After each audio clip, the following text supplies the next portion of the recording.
दोस्तों, पिछले हफ्तों में जिस तरह लंदन, कनाडा, ऑस्ट्रेलिया और अमेरिका में भारत के काउंसलेट पर हमला किया गया, ये देखकर अब भारत पूरी तरह से एक्शन मोड में आ चुका है, जिसके तहत खालिस्तान के नेटवर्क को खत्म करने के लिए अब ऑपरेशन खालिस्तान से सीधे हमारे NSA अजीत डोवल और विदेश मंत्री डॉक्टर S जयशंकर की भी एंट्री हो चुकी है,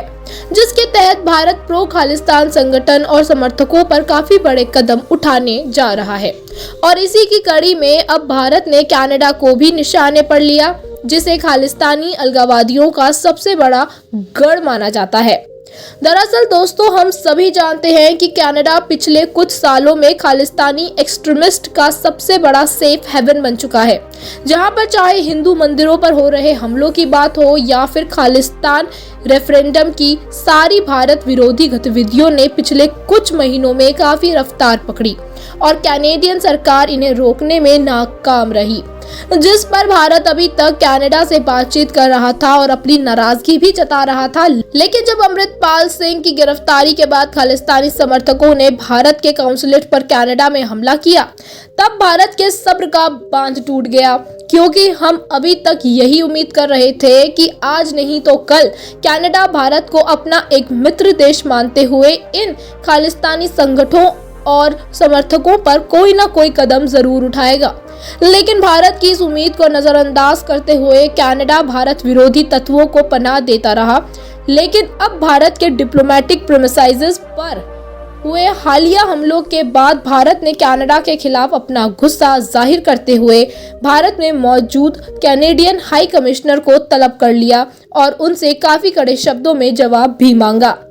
भारत ने कनाडा के हाई कमिश्नर से सीधा सवाल किया कि इतनी सुरक्षा और पुलिस की मौजूदगी के बावजूद खालिस्तानी समर्थक भारतीय डिप्लोमेटिक मिशन और काउंसलेट के अंदर जाकर इस तरह की घटना को अंजाम देने में कैसे सफल हुए, क्योंकि ये मुद्दा छोटा नहीं बल्कि भारत के डिप्लोमेट्स की सुरक्षा से जुड़ा हुआ है। इतना ही नहीं बल्कि भारत ने कैनेडियन हाई कमिश्नर को वियना कन्वेंशन के तहत उनके दायित्व को भी याद दिलाया और कहा कि इस हमले में जितने भी शामिल लोगों की पहचान की जा चुकी है, कनाडा को उन्हें तुरंत गिरफ्तार करते हुए कानूनी तौर पर मुकदमा चलाना चाहिए ताकि उन्हें सजा दी जा सके।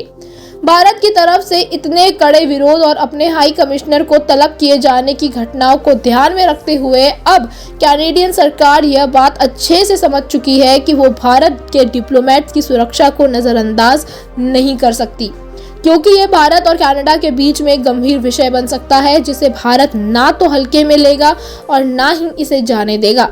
इसलिए अब कनाडा में मौजूद भारत विरोधी तत्वों के खिलाफ एक्शन लेना कैनेडियन सरकार का दायित्व बन चुका है, जिस पर भारत ने उम्मीद जताई है कि कनाडा कोई ना कोई बड़ा कदम जरूर उठाएगा। हालांकि कनाडा ने आश्वासन तो आज से पहले भी भारत को कई बार दिया, लेकिन इस बार की घटना काफी बड़ी है और भारत भी काफी सक्रियता से सभी दोषियों के खिलाफ कार्यवाही करने पर ध्यान दे रहा है। ऐसे में वियना कन्वेंशन के तहत भारत के डिप्लोमेटिक मिशन और काउंसलेट की सुरक्षा को ध्यान में रखते हुए कनाडा को इन खालिस्तानी उग्रवादियों के खिलाफ कानूनी कार्यवाही करनी ही होगी, वरना भारत अपने डिप्लोमेटिक मिशन और काउंसलेट पर किए गए इन हमलों को कैनेडियन सरकार की नाकामी बताकर यूनाइटेड नेशन में ये मुद्दा उठा सकता है। वहीं पर कनाडा के अलावा अब भारत ब्रिटेन को भी अपने टारगेट पर ले चुका है, क्योंकि लंदन में हुए हमलों के बाद ही कनाडा और अमेरिका में भारत के डिप्लोमेटिक काउंसलेट पर हमले किए गए। ऐसे में अब भारत ने ब्रिटिश सरकार को कई ट्रांजैक्शन का डाटा देते हुए उनसे ये सवाल किया है कि आखिर ब्रिटेन टेरर फंडिंग और प्रो खालिस्तानी एलिमेंट के लिए एक सेफ हेवन कैसे बन गया,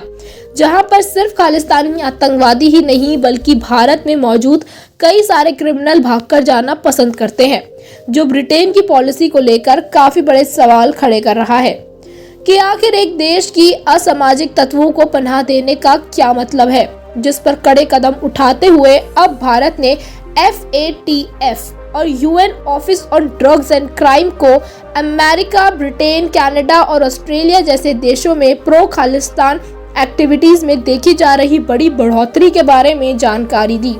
इतना ही नहीं बल्कि भारत ने इन संगठनों को टेरर फंडिंग और कमर्शियल बैंक से जुड़े ऐसे कई डेटा भी दिए जो इस बात को साबित करते हैं कि कैसे इन देशों में भारत के खिलाफ गैंगस्टर और क्रिमिनल को फंडिंग की जाती है ताकि भारत में हमले किए जा सके।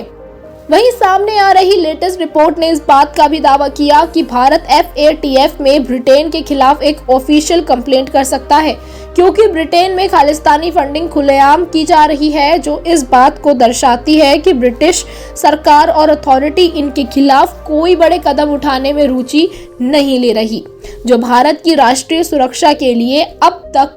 की सबसे बड़े खतरे में से एक बन चुका है। ऐसे में अगर भारत ब्रिटेन के खिलाफ FATF में कंप्लेंट करता है तो ये दोनों देशों के द्विपक्षीय संबंधों के बीच एक बड़ा मुद्दा बन सकता है। साथ ही भारत ने FATF और दूसरे टेरर वॉच डॉग संगठनों को America, Britain, Canada, Germany, Italy और मलेशिया जैसे देशों में चैरिटी के नाम पर हो रही टेरर फंडिंग को संज्ञान में लेने को भी कहा, जिनका इस्तेमाल भारत में असामाजिक तत्वों को फंडिंग देने के लिए किया जाता है। और अगर हमने चैरिटी के नाम पर हो रही इस टेरर फंडिंग को रोक दिया तो खालिस्तान समेत दूसरे भारत विरोधी संगठनों की कमर टूट जाएगी। ऐसे में अब भारत को FATF के साथ मिलकर खालिस्तान और दूसरे भारत विरोधी संगठनों पर कोई बड़ा कदम उठाना ही होगा ताकि हम हमारी राष्ट्रीय सुरक्षा को सुनिश्चित कर सकें। दोस्तों, फिलहाल हमारे आज के वीडियो में सिर्फ इतना ही। इस पर आपके क्या विचार हैं, हमें कमेंट सेक्शन में अपने सवाल और सुझाव जरूर बताएं। साथ ही साथ चैनल को लाइक और सब्सक्राइब आप जरूर करें। हम मिलेंगे आपको अगले बड़ी खबर के साथ। तब तक के लिए धन्यवाद।